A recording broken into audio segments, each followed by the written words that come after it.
안녕하세요. 수정도서관 단해의 동네 책방 시즌2 세 번째 시간입니다. 독서는 가장 쉬운 여행이요.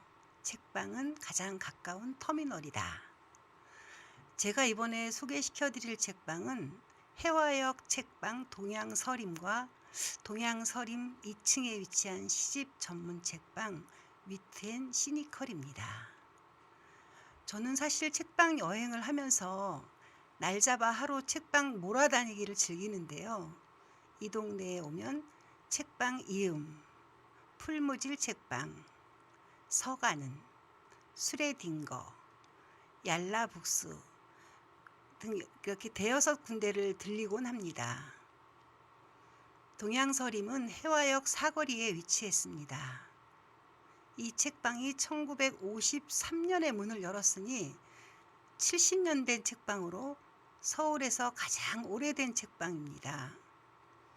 추억의 영화 바보들의 행진 기억하시는 분 계실까요? 최인호 작가의 원작으로 하길종 감독이 만든 영화입니다. 주인공은 병태와 영자. 병태가 영자에게 잘 보이기 위해 까미의 이방인을 산 곳이 바로 이 동양서림입니다. 수많은 단골의 추억 속에서 사랑받는 책방 동양서림은 동네 지식인의 등대 같은 역할을 하던 책방입니다. 온몸으로 시를 쓴 김수영 시인이 술에 취하면 들렸다는 책방. 시인, 연극인, 예술인들이 드나들던 책방입니다. 서점을 처음 연 사람은 장욱진 화백의 부인 이순경 여사입니다. 용인시 기흥구 마북에 있는 이순경 여사의 따님이 하는 장욱진 고택. 저는 이곳에 가끔 힐링하러 가는데 대추차가 아주 맛있는 찻집입니다.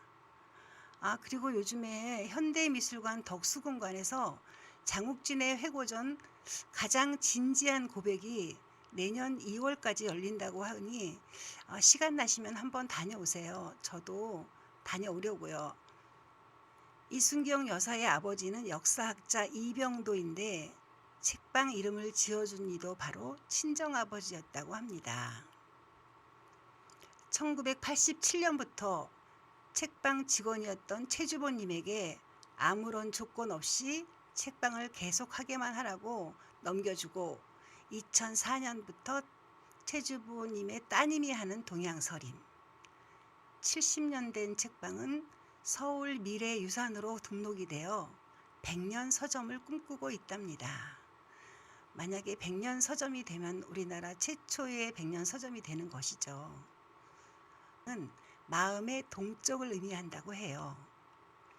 책방의 한 코너에는 장욱진 화백의 그림이 담긴 책들이 한 코너에 있고 1968년도 이순경 여사가 하얀 저고리에 까만 치마를 입은 모습이 담긴 흑백 사진을 볼 수 있습니다. 이 책방에는 200년 된 나무로 만든 테이블이 있는데 아프리카 잠바부에에서 자란 살구나무 테이블이랍니다. 한쪽 벽면이 책으로 쭉 연결되어 있으며 책장 끝에 약간 높게 올라간 자리가 있어서 이곳에 의자가 놓여 있어요.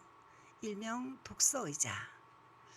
리모델링 하기 전에는 이순경 여사가 쓰던 의자였는데 의자는 바뀌었더군요. 책방의 역사를 알고 책방을 방문하는 재미가 있는 동양서림입니다. 동양서림 안쪽 나선 계단을 따라 2층으로 올라가면 위트앤 시니컬입니다. 위트앤 시니컬은 유희경 시인이 하는 세상 어딘가에 하나쯤 있는 시집 전문 서점인데 동양서림과 샵앤샵으로 운영되고 있습니다. 유희경 시인은 위트앤 시니컬과 사가 독서를 운영하고 있습니다. 제가 시를 너무 좋아해서 위트앤 시니컬이 신촌에 있을 때부터 다녔는데 지난 주말에 오랜만에 방문했답니다. 유희경 시인의 따끈한 신간 현대문학 핀 시리즈 겨울밤 토끼 걱정을 만났습니다. 유희경 시인이 2020년도에 현대문학상을 받은 적이 있었거든요. 저는 개인적으로 유희경의 면목동이라는 시를 좋아하는데, 사실 유희경 시인은 경기 시민예술학교 성남 캠퍼스 시창작 강사로 한 3년 전부터 성남의 꿈꾸는 예술터에서 강의를 한 적이 있어서 저도 수업을 몇 번 들었거든요. 시인과 친해지는 방법은 시인의 산문을 읽는 방법이 있는데, 유희경 시인의 반짝이는 밤의 낱말들, 이 산문집도 추천합니다. 책방에서는 낭독회, 시쓰기 수업, 작가와의 만남, 시 비평 세미나 등 젊은 시인들의 아지트, 핫플레이스로 유명한 책방입니다. 책방지기 유희경 시인은 SNS 채널, 블로그, 인스타, 유튜브도 활발하게 활동하고 있답니다. 오늘은 위트앤 시니컬에서 만난 시인 실비아 플라스에 대한 산문 들려드릴게요. 실비아 플라스, 김단혜. 20세기 미국의 페미니즘 대표 작가 천재 시인 실비아 플라스는 어려서부터 일기를 썼다. 실비아 플라스의 일기는 20살에서 자살하기 직전까지의 기록이다. 영국 시인 테드 휴즈는 실비아의 남편으로 그녀가 죽고 난 후 아내의 일기를 세상에 공개한다. 올바른 정신으로 살아간다는 것이 얼마나 중요한가를 깨닫게 해주는 그녀의 일기. 그 일기를 읽는 일은 아프다. 700페이지가 넘는 방대한 분량 때문이 아니다. 그녀의 죽음과 천재성에 매혹되어 읽어내려 가다가 어느 부분에서 숨이 막히고 소화가 되지 않는 부분을 만나게 된다. 다면적이고 자기 모순적인 글을 읽는 고통을 독자에게 고스란히 넘겨준다. 그렇다고 책을 내려놓을 수는 없다. 창작의 고통에서 오는 과도한 기대감에 절망하면서도 그녀의 피 속에 섞인 파란 잉크를 찍어 써내려간 피의 분출 같은 글을 만나는 기쁨을 포기할 수 없기 때문이다. 1950년 스미스 대학을 수석으로 졸업, 다시 캠브리지로 옮겨간다. 생존에 대한 원초적 본능에 겁을 먹고 있던 그녀에게 시와 소설, 창작 활동 등은 열정의 대상이 된다. 1956년 테드 휴즈와 결혼을 하고 모교에서 강의를 시작하지만 정서적인 어려움으로 창작 의욕마저 잃으며 슬럼프에 빠지게 된다. 글이 안 써질 때는 일마일쯤 되는 지팡이 끝에 뭉툭한 연필을 매달고 지평선 너머 아득히 멀리 있는 무언가에 글을 쓰고 있는 것 같다라고 고백한다. 자신의 완벽한 대응물처럼 느껴졌던 남편의 성공도 시기심과 질투로 말미암아 부부간의 균열을 가져온다. 1958년 테드 휴즈는 T.S. 엘리엇에 비견되는 명성을 얻는다. 그러나 실비아는 두 아이의 출산으로 말미암아 좌절의 나날을 보낸다.